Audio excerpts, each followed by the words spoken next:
नमस्कार, news nation digital में आप सभी का स्वागत है। मैं आपके साथ लक्ष्मी। भारत के पड़ोसी देश मालदीव में जब चुनाव हुए हैं और मोहम्मद मोइजू नए प्रेसिडेंट बने हैं, तब से इस छोटे से मुल्क और भारत के रिश्ते चर्चा में हैं।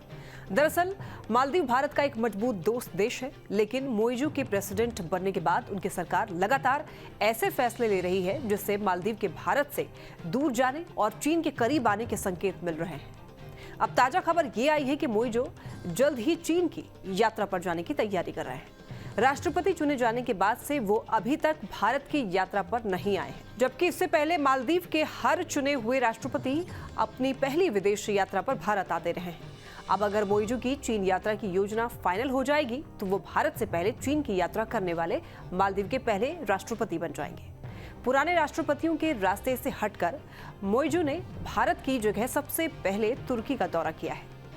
दरअसल हाल ही में मालदीव में सत्ता में आए प्रेसिडेंट मोइजू भारत को एक के बाद एक झटका दे रहे हैं। चीन के करीबी माने जाने वाले मोइजू ने हाल ही में भारत के साथ एक बड़ा समझौता तोड़ दिया है। इससे पहले उन्होंने भारत से मालदीव में तैनात अपने सैनिकों को हटाने के लिए भी कहा था। दरअसल मोइजू की सरकार ने यह फैसला किया कि मालदीव के क्षेत्रीय जल का हाइड्रोग्राफिक सर्वे करने का समझौता रिन्यूअल नहीं किया जाएगा। ये समझौता 8 जून 2019 को हुआ था, जब प्रधानमंत्री नरेंद्र मोदी ने तत्कालीन राष्ट्रपति इब्राहिम मोहम्मद सोलिह के इन्विटेशन पर मालदीव का दौरा किया था।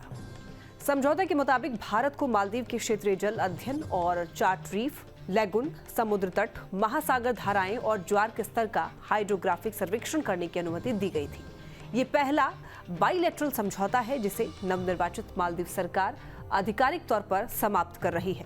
भारत को लेकर राष्ट्रपति मोइजू का हाल के दिनों में ये दूसरा अहम फैसला था।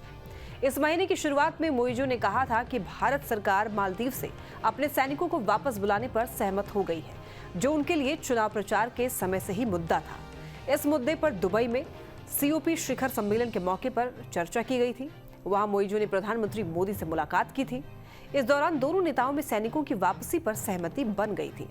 दरअसल मोइजू को चीन का समर्थक माना जाता है और उन्होंने अपना चुनाव ही भारत विरोध के नारे पर जीता है। 2023 के राष्ट्रपति चुनाव में मोहम्मद सोलिह के खिलाफ मोहम्मद मोइजू ने अपनी दावेदारी पेश की थी। उन्होंने मालदीव में कथित भारतीय सेना की मौजूदगी के खिलाफ इंडिया आउट का नारा दिया था और इसे लेकर कई विरोध प्रदर्शन भी आयोजित किए गए थे। अक्टूबर में हुए मालदीव के राष्ट्रपति चुनाव में प्रोग्रेसिव पार्टी ऑफ मालदीव यानी PPM के नेता मोहम्मद मोइजू की जीत हुई थी। PPM गठबंधन को चीन के साथ करीबी रिश्तों के लिए जाना जाता है।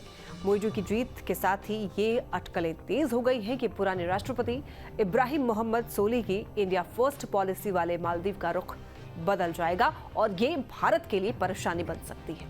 और मोइजू के फैसलों में ऐसा दिखाई भी देने लगा है। तो वहीं दूसरी ओर मालदीव में सरकार बदलते ही चीन एक्शन में। चीन ने एक बार फिर मालदीव में सैन्य अड्डा के लिए दबाव बनाना शुरू कर दिया है।